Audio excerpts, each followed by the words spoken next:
என்னோட வீடியோ வந்து ட்ரெண்ட் ஆனதும் நிறைய பேர் எஸ்பெஷலி என்னோட ஸ்கூல் ஃப்ரெண்ட்ஸ் அப்புறம் என்னோட ஜூனியர்ஸ் எல்லாருமே எனக்கு மெசேஜ் பண்ணியிருந்தீங்க. First of all thanks for reaching out to me. அப்புறம் என்ன சொல்லணும் அப்படின்னு நினச்சேன்னா, எனக்கு வந்து ஸ்கூல் ஃப்ரெண்ட்ஸ், காலேஜ் ஃப்ரெண்ட்ஸ், அப்புறம் ஆஃபீஸ் ஃப்ரெண்ட்ஸ் அப்படின்னு சொல்லிட்டு நிறைய பேர் இருக்காங்க.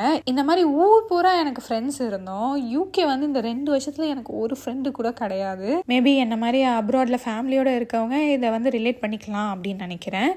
ஏன் அப்படி சொல்கிறேன்னா, நீங்கள் ஸ்டூடெண்ட்டாக வரவங்க எல்லோரும் பார்த்தீங்கன்னா அழகாக அவங்கவுங்க அந்த அக்கமடேஷன்லேயே இருப்பாங்க. அவங்களுக்கு ஒரு கேங் இருக்கும், அவங்களுக்குன்னு ஒரு ஃப்ரெண்ட்ஸ் வந்து செட் ஆகிடுவாங்க.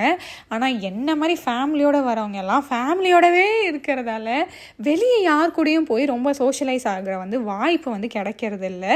சரி, அதுதான் அப்படி ஆயிடுச்சு, நம்ம ஆஃபீஸ்லேயாச்சும் ஃப்ரெண்டு வந்து பிடிக்கலாம் அப்படின்னு பார்த்தா என்னோட ஆஃபீஸ் மேட்ஸ் கூப்பிட்ற இடம்லாம் பார்ட்டிக்கும் பப்புக்கும் தான். எனக்கு அதுவும் செட் ஆகாதுன்றதால 2 வருஷம் இப்படியே போயிடுச்சு. ஆனால் இப்போது ரீசெண்டாக எனக்கு ஒரு சர்ப்ரைசிங்கான விஷயம் நடந்தது.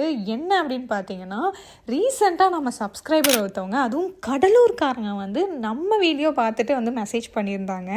இதில் ஹைலைட் என்னென்னா, அவங்க வந்து என்னோடய அப்பார்ட்மெண்ட்டாக, இது கூட எனக்கு தெரியாமல் இந்த அப்பார்ட்மெண்ட்டில் 1 வருஷமாக நானும் இருந்திருக்கேன். அண்ட் இப்போது அவங்கள பார்க்க தான் நானும் வந்து கிளம்பிட்டு இருக்கேன். ஸோ என்ன மாதிரியே நீங்களும் அப்ராடில் இருக்கீங்க அண்ட் இந்த வீடியோ வந்து உங்களுக்கு ரிலேட் ஆச்சுன்னா மறக்காமல் கமெண்ட் பண்ணுங்கள். அண்ட் என்னோட சேனலை ஃபாலோ பண்ணிக்கோங்க. பாய்.